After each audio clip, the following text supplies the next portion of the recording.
Alrighty, so as you guys know, I am Kim Ware, and this morning we're going to do a crash course on public speaking because it's daunting.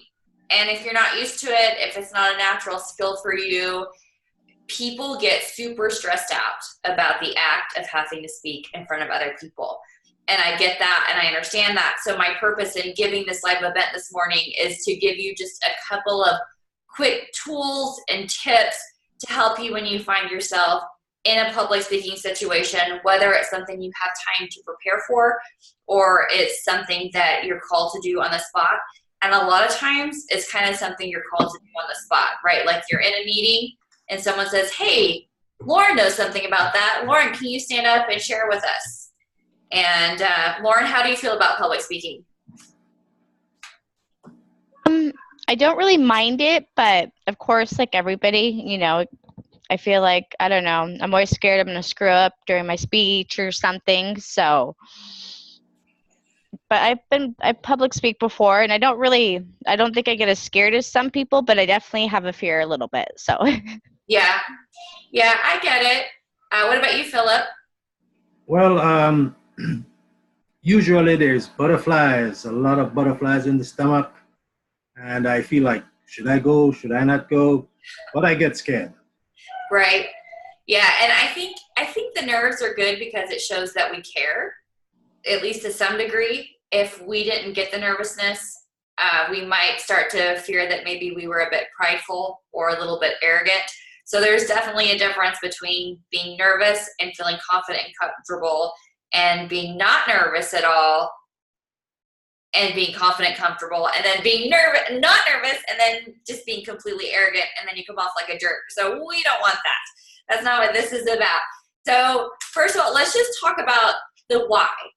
So this is really important, and I want people to ground themselves in this. When you're asked to speak publicly, it's because you have information that other people want to hear. No one is generally going to ask you to talk about something that you don't know anything about. If you're in a classroom situation, it's because you're being tested on material. But outside of the classroom, really, if you're asked to speak publicly, it's because you have information that people want. So you can not feel as self-conscious about yourself and as who you are because they're not judging you. You have something that they want. And so you get to give that to them. And that is your why for speaking publicly 9 times out of 10. So Philip, what are you doing in school? Are you paralegal or fitness? Or something else? Fitness. Fitness. And what about you, Lauren? Paralegal. Paralegal.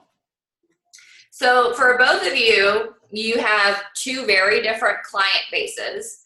So Philip, you're not going to be asked to talk about something in the legal realm because that's not your field, and vice versa with Lauren. But if someone said, hey, Philip, can you help me out with understanding why my body is not shaping up the way I want to? I bet you would be like, okay, yeah, I can absolutely help you with that. Would that be accurate?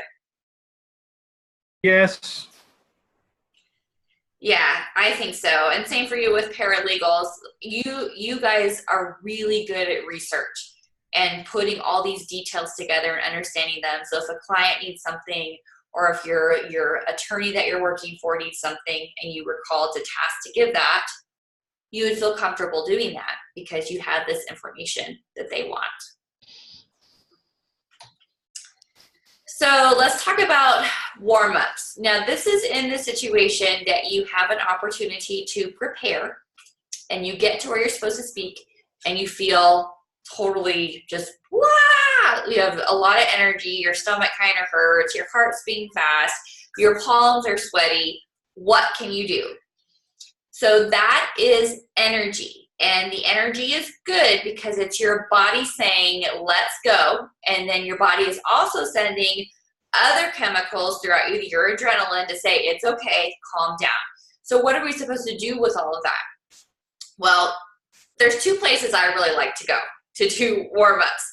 You could do them in your car before you actually walk in, or the bathroom is your best friend. This is true. Has anyone seen the movie, what is it called? It's a legal one. Anyway, she goes into the bathroom. She's a lawyer, and she stuffs a snowball in her mouth. And she's like, it's okay, it's okay, it's okay. And she like comes back out. She's all professional, but she still has like crust of snowball sticking out of her lip. I'm not going to tell you to eat snowballs, but what you can do is you can breathe. So you can go to a private space and just take a deep breath in and a deep breath out, and do that about 10 times. And it really, really helps your body calm down. Then if you start to feel like you might get tongue-tied, you can actually do warm-ups for your mouth and for your face to help that all sort of settle down and lubricate your mouth so you don't have cotton mouth, and also so that your tongue gets warmed up, because your tongue and your face, those are all muscles. So something I like to do, now this is where people will laugh at me, and I'm totally fine with that. And remember, you're going to be in a private space, so you don't have to worry about anybody laughing at you. But you can massage your face, you can massage your temples, you can roll your neck. Philip's like, yep, all fitness, I get it. Right on. Now you can blow air out of your lips. These are called lip trills. You can also warm up your vocal cords doing the same thing. And you can do it with your tongue. Blow air out through your tongue. And you can do it again with sound. And you can work through those ranges of low to high and high to low, and that will help your vocal cords get warmed up, so when you go to speak, you don't have any cracking. Now tell me the truth, were you just laughing at me? Say again? Philip, were you laughing at me at all? No, because No. actually I was watching one of the videos where I think this guy says about these same warm-ups that you're showing us. Oh, good. Okay, now I will make you laugh. So you can chew your ABCs. This is the last warm-up I'm going to show. So you can say A, B, C, D, and keep doing that. And that just further stretches your mouth, warms up your tongue, so that you can feel prepared to speak. Meanwhile, all these things are helping your body expend your nervous energy so that you can feel relaxed when you go to speak. Moving on, now we're going to get up in front of people, and we're actually going to have to talk to them. This tell them idea is the fastest way to help organize your information and help your audience track with you. And in this class, I ask you to do this in your speaking outline and again in your speech for all the presentations, because it's so important. Eventually, you may get to the point where you don't actually need to do this, but I still love it because it helps you organize your information and it helps your audience follow along with you. And that's in the beginning, you tell them what you're going to tell them. In the middle, you tell them. And at the end, you tell them what you've told them. So you might start with some sort of attention getter. You could start with your name. Hi, my name is Kim Ware. I've been asked by so-and-so to share this with you. I'm really excited to be here. And then you could crack a joke. You could ask them a question. You could give a quote. So something I might do if I was going to give a question, say, how many of you have ever felt like you were going to puke before you had to speak publicly? And everybody sort of raises their hands. And then I'd say, well, today I'm going to help you not feel that way. First, I'm going to tell you your why for public speaking. Second, I'm going to show you some warm-ups. And third, I'm going to walk with you through some gestures to help you further expend energy while you're speaking. Then I would move through my presentation and I would do those things in my body. Then when I get to the end, I would say, so who still feels like puking? Because you don't really have a reason to, do you? Because today we've talked about why you were asked to speak. We've learned some great warm-ups, and I've given you several ideas for what you can do with your hands and your body when you're speaking. Now, what are you waiting for? Go out there and get it. So do you see how I did that? I told them in my introduction, I offered a preview of my main points. Then I actually told them in my body, which is what I'm doing right now with you guys. And then I reminded them what I told them. So when they leave and they're out to dinner with their family and they say, oh, so what did you do today? Oh, I went and listened to a talk about public speaking. What did you learn? And they're going to be able to say what they learned because you told them 3 times what they were learning. Does that make sense? Yes. Have you heard that before, the tell them adage? No, I don't think so. All right, good. New information. I love it. Yes. Yes. Nice. So let's go ahead and move on, and let me share with you some ideas for gestures. So take a look at my screen here, and what could you infer about their nonverbal communication? Anybody?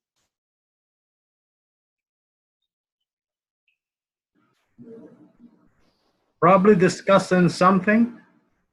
Yeah, they're discussing something for sure. If someone's pointing a finger at someone else, do you think they're happy or sad, angry? Probably a little upset. Yeah, I thought that too. But then I looked at her mouth and I couldn't tell if she was yelling or laughing. Laughing. So maybe she's like, oh, good one. Or she's like, I told you. No one ever likes it when someone says, I told you. So our body language really says a lot. And again, it's a great way to help you expend energy. So when you're standing up in front of people, it can feel really clunky. Like, what do I do with my hands? Some people sway back and forth a lot, or they pace. We put our hands in our pockets. And none of these things are inherently wrong. But there are some things that you can do that are better than others. One thing to consider is that when you keep your hands low, that is sort of more like, it can be more of a submissive quality versus if I bring my hands up when I'm talking and I'm sharing, I'm demonstrating more openness and power. Same thing with if I cross my arms, that signals being closed off, whereas opening my arms makes me open. It's okay to put your hand in your pocket every now and then, but let's not keep them in our pockets. So I would gesture out to the side when I'm speaking. I might reference my slides when I'm speaking. You might be demoing movement, but the biggest thing I want to handle is, we can do our hands out to the side. We can gesture them forward. We can leave them straight down when we talk, which actually commands quite a bit of presence and power. As the speaker, it feels incredibly uncomfortable. But if you stand grounded, it can also feel so good. Here's something that I like to share when it comes time for movement. So excuse the workout clothes, but if you are standing in front of an audience, something I like to do is say, okay, I'm going to give my main points here, and then I might pre-plan. When I go to point 1, I'm going to walk this way, just a couple paces, and I'm going to stand and I'm going to talk to the people that I'm sharing with. I'm going to make eye contact through the room. If eye contact makes you nervous, you can look just over their heads and they won't know that you're not actually looking at them. But it can also, when you get to the point where you feel comfortable engaging with eye contact, it can help create a great rapport between you and your audience. So I've made it through my first point. Instead of pacing and wobbling back and forth like I'm rocking a baby, I'm going to move so I can expend energy. Again, this is where the nerves come in. We have to move to get the energy out. I'm going to step over here, and I'm going to get my next point. Point over, I'm going to step back to the center, and I'm going to talk. What do you guys think about that? That is very cool and interesting, because you find out that when you do things like that, like you said, watch over their heads and they don't realize that you're watching you're watching them. It is so kind of captivating because then, they look at you. Why is he looking at me or why is she looking at me? Mm. And really you're not. Mm-hmm. Yeah. Yeah. And it helps you keep from feeling so like people are staring at you. And always remember, and remember they are looking at you, but they're not looking at you. They can't see into the depths of your soul. They're not critiquing your outfit. You have information that they want. Okay? Got it. Cool. So I am going to go ahead and share one more thing, and that is filler words. We tend to use filler words because we're uncomfortable with pauses. Anytime you feel comfortable or you feel uncomfortable and you want to use an just take a breath. Again, it's going to feel really weird, but our culture is so uncomfortable with silence, yet it is so much better than saying or sighing in between sentences. Cool? Yep. Yes. Ooh. Alrighty, so that concludes our crash course in public speaking. I can't see my time anywhere. Oh, but that was like 15 minutes. So record time. Awesome. Does anyone have any questions before I stop the recording, or do you want me to end it and then stop it? End the recording and then take questions. I think I'm okay. Thank you, though. Okay.